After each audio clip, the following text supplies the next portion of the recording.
시청자 여러분 안녕하세요. 별별 이야기 차현주입니다. 우리는 가끔 생각이 안드로메다 행위다. 핵심을 안드로메다로 날려버렸다. 이렇게 안드로메다라는 단어를 넣어서 쓰는 경우가 있죠. 지구와 안드로메다 은하만큼이나 동떨어져 있음을 표현하는 말인데요. 그만큼 멀리 있는 안드로메다 은하가 수십억 년 뒤 우리 은하와 충돌할지도 모른다고 합니다. 자세한 소식 오늘의 별별 뉴스에서 확인해 보시죠. 지금으로부터 40억 년 뒤 천문학자들은 우리 은하수와 안드로메다 은하가 합쳐질 것으로 예상하고 있습니다. 미국 항공우주국 나사의 과학자들이 허블 우주 망원경을 통해 안드로메다 은하를 둘러싼 헤일로를 발견했으며 이 헤일로 현상이 우리 은하수에도 비슷하게 일어나고 있는 것은 아닐까 하고 추정하고 있습니다. 만약 은하수에도 안드로메다와 같은 거대한 가스 헤일로를 갖고 있다면 본격적 충돌과 합병에 앞서 이미 두 은하의 헤일로가 긴 시간 동안 조용하게 접촉 중일 수 있다고 우주 과학자들은 판단하고 있습니다. 우주에 존재하는 천체 중에서 아마도 안드로메다 은하만큼 유명한 건 없을 겁니다. 그런데 250만 광년이나 떨어져 있는 안드로메다 은하와 우리 은하가 점점 가까워지고 있고 또 수십억 년 뒤에는 충돌을 할 거라고 하는데요. 그런데 최근에 이미 그 충돌이 시작이 되고 있는 게 아닌가라는 관측 결과가 발표됐습니다. 그럼 오늘도 이태영 교수님과 함께 자세한 이야기 나눠보겠습니다. 네, 교수님 안녕하세요. 네, 안녕하십니까. 네, 충돌할 거라니 이게 무슨 이야기인가요? 네, 무서운 이야기죠. 네. 이렇게 끝장이 오는 것이 아닌가. 그러니까요. 네, 사실 은하들은 멀어지고 있습니다. 네. 이것이 이제 허블의 법칙인데, 우리 은하에서부터 멀어질수록 더 빠른 속도로 멀어지고 있다. 그래서 우주는 팽창하고 있다. 이것이 팽창하니까 멀어지는 거죠. 네. 이것이 이제 우주의 기본 원칙인데, 가까운 곳에 있는 은하는 중력 때문에 합치는 거예요. 네. 그러니까 중력이 가까운 데 있을 때는 세게 힘을 미치기 때문에 안드로메다 은하와 우리 은하는 중력 때문에 서로 이제 합쳐지고 있는 거예요. 그래서 정상적으로 이제 합쳐지면 한 40억 년 정도 후가 되면 우리 은하와 안드로메다 은하가 서로 충돌을 하는 거죠. 그런데 이미 부딪히고 있다라는 관측 결과가 발표됐다고 그렇죠. 그래서 하는데. 이제 헤일로라고 하는 이제 후광이라고 하죠. 네. 눈에 안 보이는 그런 희미한 물질들, 또 암흑 물질들이 주변에 깔려 있다 이겁니다. 근데 그것이 안 보이는데 어떻게 조사를 했느냐? 네. 멀리서는 퀘이사라고 하는 강한 그 빛을 내는 천체가 있어요. 그 과거의 그 은하의 중심 부분이라고 생각했던 부분인데요. 여기서 오는 빛들이 실제로 이 헤일로라고 하는 그 가스층을 통과하게 되면 거기에서 일부 빛이 흡수가 되거든요. 네. 특히 자외선 같은 경우는 많이 흡수가 됩니다. 태양에서 오는 빛 중에서 우리 여름에 자외선을 굉장히 무서워하죠. 그렇죠. 근데 대기가 대부분의 자외선을 잡아먹고 있는 거예요. 대기가 이걸 흡수를 안 해버리면 굉장히 위험합니다.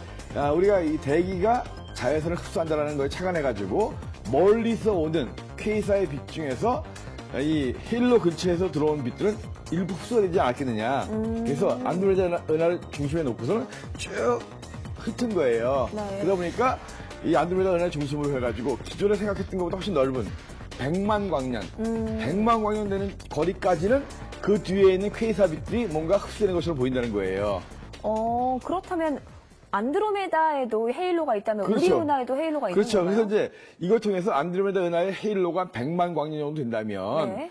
우리 은하도 비슷한 크기니까 우리 은하도 한 100만 광년 정도 되는 헤일로가 있을 거 아니겠느냐. 네. 그럼 우리 은하와 안드로메다 은하의 거리가 250만 광년. 네. 뭐 사실 250만이 딱 떨어지는 건 아닌데 한 200만 원 이상 되는 정도의 거리인데 양쪽이 100만 하니까 거의 200만 광년이잖아요. 네. 그러니까 양쪽 은하의 가장자리들, 그러니까 헤일로의 그 부분들은 거의 만났거나 네. 만나기 직전이지 않겠느냐. 그렇군요. 예, 그래서 물론 이제 가스들이 묻히게 되면 거기에서 어떤 뭐 충격이 오겠죠. 이 안드로메다 은하의 헤일로가 원래 생각했던 것보다도 한 6배 이상 지름이 넓고 네. 질량은 거의 뭐 1000배 이상 되더라. 그래서 이런 헤일로끼리의 충돌은 우리가 생각하는 40억 년이 아니라 네. 그보다는 좀 앞당겨지지 않겠느냐. 교수님, 그렇다면 수십억 년 뒤라도 만약에 우리 은하와 안드로메다 은하가 충돌을 하게 된다면 어떤 일들이 벌어질까요? 엄청난 충격파들이 오겠죠. 네. 그러니까 정말 강한 뭐 액성 같은 것들이 발생할 거고, 그리고 그 충격파에 의해서 뭐 상당히 어떤 진동이 올 수도 있고 사실 당해보지 않아서 모르겠지만 심할 경우에는 정말 생명체 자체에 종말이 올 수도 있는. 예. 근데 어차피 수십억 년 후에요. 네. 우리나라 역사 5,000년 지났습니다. 네, 수십억이라고 하는 것은 우리나라 역사가 수십만 번 이상 거듭돼야 되는 역사고 그 정도까지 인류가 살아남는다고 한다면 다른 방법을 찾을 수도 있겠죠. 아무튼 안드로메다 은하와 우리 은하가 충돌하는 것만큼은 수십억 년 후가 맞는 얘기예요. 네. 그런데 안드로메다 은하의 주변에 헤일로라고 하는 눈에 안 보이는 그런 가스층들이 있더라. 네. 그 가스층의 길이가 굉장히 넓고 100만 광년 정도 되기 때문에 양쪽 우리 은하와 안드로메다 은하의 비슷한 크기로 봤을 때 헤일로들의 가스들의 접근, 충돌은 멀지 않은 것이 아니겠느냐. 아, 그렇군요. 네. 뭐 아직은 확신할 수는 없는 상황이지만 우리 은하와 안드로메다 은하 어쩌면 그 예정된 만남이 이미 시작이 됐는지도 모르겠네요. 골프공 크기의 초소형 위성 사업에 대한 관심이 높아지고 있습니다. 크기가 작아지는 만큼 과거에는 상상할 수 없었을 정도의 저렴한 비용으로 위성을 올릴 수 있으며 휴대전화와 노트북으로 위성을 조정할 수 있습니다. 해적이 탈취한 유조선을 추적하거나 기름 저장소에 저장된 기름의 양을 측정해주는 등 다양한 방면에서 저렴한 비용으로 활용이 가능해졌습니다. 한편 미국 최고 민간 항공우주기업 스페이스X사는 4천여 기의 소형 위성 발사를 준비 중이며 지구 구석구석을 연결하는 인터넷망을 만들 계획으로 알려졌습니다. 올해 초 한 개인이 작은 인공위성을 만들어 쏘아 올리는 다큐 영화가 상영됐습니다. 주먹만한 크기의 큐브 위성인데요. 이렇게 작은 인공위성 산업이 뜨고 있다고 합니다. 네, 교수님, 이게 어떤 이야기인가요? 주먹만한 크기라니요? 네, 뭐 큐브라고 해가지고 네. 옛날 큐빅 돌려 놀던 기억나죠? 네네. 그러니까 그런 큐빅 같은 정도의 작은 크기의 위성을 올린다는 거거든요. 그러니까 보통 우리가 지난번에 얘기했던 어떤 우주선 하나 쏘아 올릴 정도의 이런 큰 위성을 갖다가 쏘아 올릴 때는 뭐 1억 불 이상의 뭐 그러니까요. 큰 돈이 들어요. 그래서 너무 큰 비용이 드는데 자그마한 위성, 주먹만한 위성을 쏘아 올린다고 한다면 비용이 굉장히 저렴하거든요. 그러니까 우주선이 올라갈 때 이제 뭐 예를 들어서 우주정거장에 우주선이 간다. 거기에서 갔다가 놓기만 하면 돼요. 네. 그래서 부가적으로 이제 발사를 하기 때문에 보통 한 몇십만 불 정도. 그러니까 1억 불이면 1,000억 단위가 넘잖아요. 네. 1,000억 단위 넘는 위성 발사 비용을 갖다가 뭐 한참 1000분의 1 정도로 줄일 수 있는 그 정도의 소형 위성들을 하는데 이런 소형 위성들이 전부 산업이 뜨고 있다 이거예요. 그러니까 네. 더 자세히 보고 싶다는 거죠. 예를 들어서 위성이 많을수록 그만큼 우주에서 지상을 자세히 보는 거예요. 그렇군요. 큰 위성 같은 경우는 예를 들어서 지구 정지궤도 위성 같은 경우는 36,000km 정도에 떠가지고 있는데 너무 멀어요. 그리고 굉장히 큰 위성이에요. 그러니까 네. 쏘아 올리기도 힘들고 돈도 많이 들고 그리고 굉장히 멀게 있는데 자그마한 위성들, 지구한 위성, 주먹만한 위성들이 가까운 곳에 논단 말이죠. 그 대신 가까운 곳에 있으니까 빨리 움직이고 내려다볼 수 있는 공간이 적어지잖아요. 네. 그 대신 많아야 되겠죠. 그럼 기능이나 네. 성능이 얼마나 차이가 나는 건가요? 근데 기본적으로 하나로 본다면 당연히 기능은 적겠죠. 탑재할 수 있는 뭐 여기 장비의 무게도 줄어들 거고 카메라도 작을 거고. 그렇죠. 하지만 양으로 승부를 거는 거죠. 아, 그래서 예를 들어서 플래닛 맵스라고 하는 그런 회사가 있는데 100개 정도의 위성을 띄워가지고 자세히 지구를 갖다 쫙 들여다보겠다는 거예요. 그러니까 300km 정도면 굉장히 가깝습니다. 여기에서 100개 이상을 가지고 쫙 들여다보는 거예요. 정확한 굉장히 저세한 지도를 또 만들 수 있죠. 네. 그리고 구글에서 투자한 스페이스X라는 회사는 4,000개 띄워 올리겠대요. 4,000개 위성을 갖다 300km 정도 띄워 올리면 완전히 다 커버하는 거죠. 보안상의 문제도 있을 것 그러니까 같아요. 지금 문제는 보안상의 문제도 있고, 네. 그러면 정말 300km 정도 위에 소형 위성이라도 이런 것이 수천 개가 또 한 회사가 운영을 한단 말이에요. 거기다가 이것이 이제 통제를 받지 않는다면 네. 우주 쓰레기가 되면서 다른 위성과 또 충돌할 수도 있잖아요. 그러니까요. 너무 복잡해질 네, 것 같아요, 그래서 하늘이. 정말 엄청난 정체가 오지 않겠고, 물론 이것이 이제 앞으로 시장 규모로 한다면 몇백조 원 이상 될 수 있는 엄청 큰 시장이라고 얘기를 하고 있고, 네. 하지만 문제는 뭐냐면 이렇게 소형 위성들을 마구제비식으로 올렸을 경우에 그러니까요. 그 뒷감당을 어떻게 하겠느냐. 이 자그마한 위성을 쏘아 올리는데 정말 몇억 원 정도의 비용을 올릴 수가 있고, 지구에서 자기가 노트북 같은 걸로 컨트롤하면서 정보를 볼 수 있는 이런 상황이거든요. 네. 물론 이제 이것이 이제 이렇게 소형 위성들을 저렴한 가격에 튀어 올리는 건 좋지만 이것이 이제 국제연맹이라든가 이런 데서 충분하게 이 규제를 하고 감시를 하지 않는다면 우리도 모르는 사이에 누군가가 우리 머리 위에서 우리를 속속들이 들여다본다는 거.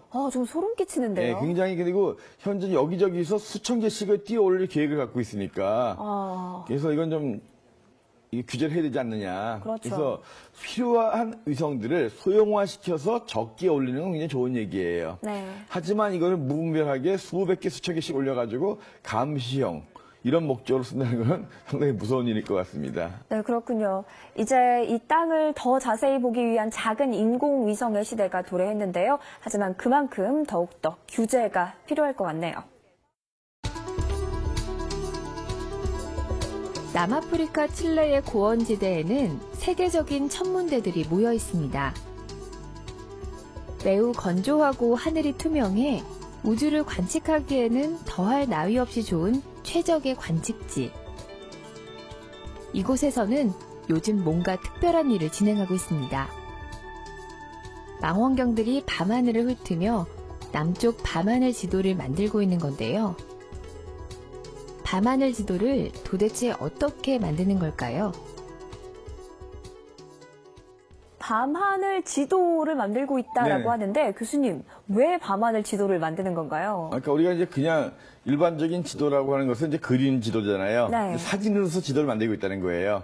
그러니까 우리가 결국은 이 커다란 망원경들은 하늘의 좁은 지역밖에 볼 수가 없습니다. 네. 넓은 지역을 한번 보면서 특이한 점들을 찾아내야 되거든요. 그래서 이 밤하늘 지도를 만드는 게 뭐냐면 넓은 시야를 볼 수 있는 광시야라고 하죠. 그런 광시야 망원경을 이용해가지고 하늘 사진을 쫙 찍는 거예요. 네. 스캔하는 거죠. 스캔을 해가지고 특이한 점들이 있는지를 보는 거예요. 그래서 거기에서 특이한 점들이 발견되면 그때 보다 큰 망원경, 보다 자세한 망원경을 들여다보게 되겠죠. 그래서 이번에 칠레에 있는 아타카마 사막에 있는 파라나 천문대, 네. 우리 많이 들었죠? 네. VLT하고 베리 라지 텔레스코프. 그 천문대가 있는 파라나 천문대에서 2대의 망원경을 이용해서 하늘 남반구 하늘을 갖다 지도를 만들고 있는 거예요. 그러니까 그리는 게 아니라 사진을 찍고 있는 거죠. 그렇군요. 예, 그래서 4m 정도 되는 망원경과 2m 정도 되는 망원경을 가지고 2대로서 적외선하고 가시광선 두 가지를 가지고 쫙 하늘 지도를 만드는 건데 실제로 보면 이 자체도 2m, 3m 되는 것도 굉장히 큰 망원경이에요. 네, 그러니까요. 10m를 넘는 망원경도 사실 있는데 네네.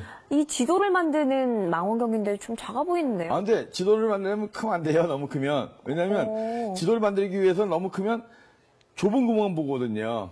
그러니까 망원경의 배율이 커지면 커질수록 좁은 곳을 보는 거예요. 네. 그러면 소나무 하나하나만 다 찍어서 사진 만들려면 그 산 전체 사진 찍으려면 너무 오래 걸려요. 그래서 그렇군요. 조금 넓게 볼 수 있게끔.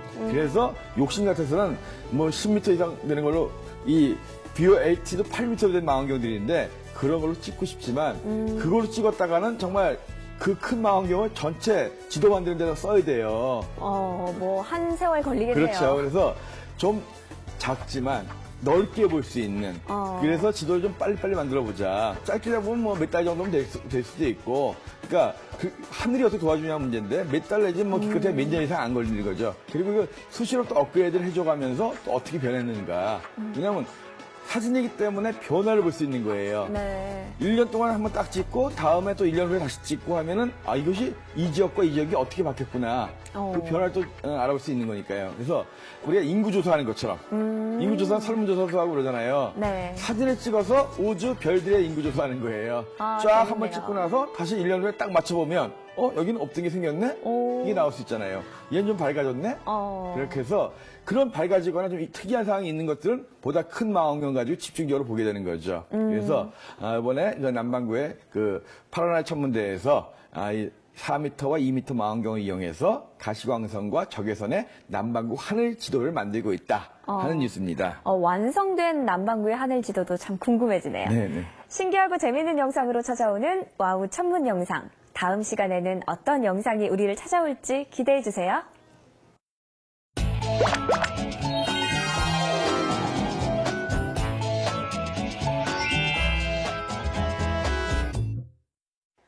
한 주 동안 하늘에서는 어떤 일들이 벌어질까요? 반짝반짝 천문 현상을 보시면 알 수가 있습니다. 네, 교수님 이번에 전해주실 하늘 소식은 어떤 건가요? 네, 달이 점점 커지고 있죠. 네. 5월 26일이 상현입니다. 그렇다면 아직도 저녁 하늘에서 오른쪽으로 볼록한 달들과 행성을 보기 좋을 때라는 거거든요. 네. 5월 23일 날 밤 10시 무렵 이 토성이의 위치가 충이라는 위치입니다. 충이 뭐냐면 지구로 치면 보름달 위치라는 거예요. 네. 달이 가장 밝을 때가 언제죠? 보름달일 보름달이죠. 때죠. 그러면 토성이 가장 밝게 보일 때가 바로 충일 충이군요. 때예요. 그래서 지구를 중심으로 뒀을 때 태양과 정반대편에 토성이 오는 겁니다. 그러니까 언제쯤 잘 보이겠죠? 한밤중에 잘 보이겠죠. 그렇군요. 보름달처럼. 그래서 네. 5월 23일 날 밤 10시 무렵, 우리나라 시간 밤 10시 무렵이 이 토성이 충이라는 것.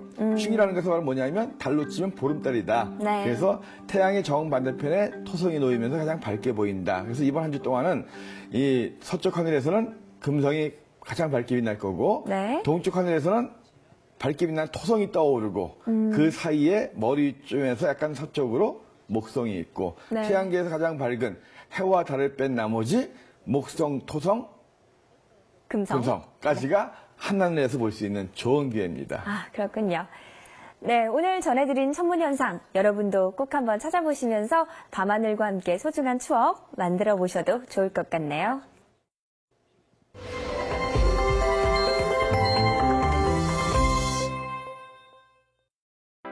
별별 이야기 오늘 준비한 소식은 여기까지입니다. 즐거운 시간 되셨나요? 다음 시간에도 재미있고 알찬 소식들 가득 준비해서 찾아뵐 테니까 기대 많이 해주시고요. 우주와 천문에 대해서 궁금하신 점 아래쪽에 보이는 주소로 메일 보내주시기 바랍니다. 궁금증을 시원하게 날려드릴게요. 별별 이야기를 다시 보고 싶으신 분들은 YTN 웨더 홈페이지와 애플리케이션에서 찾아주시기 바랍니다. 시청해주신 여러분 고맙습니다.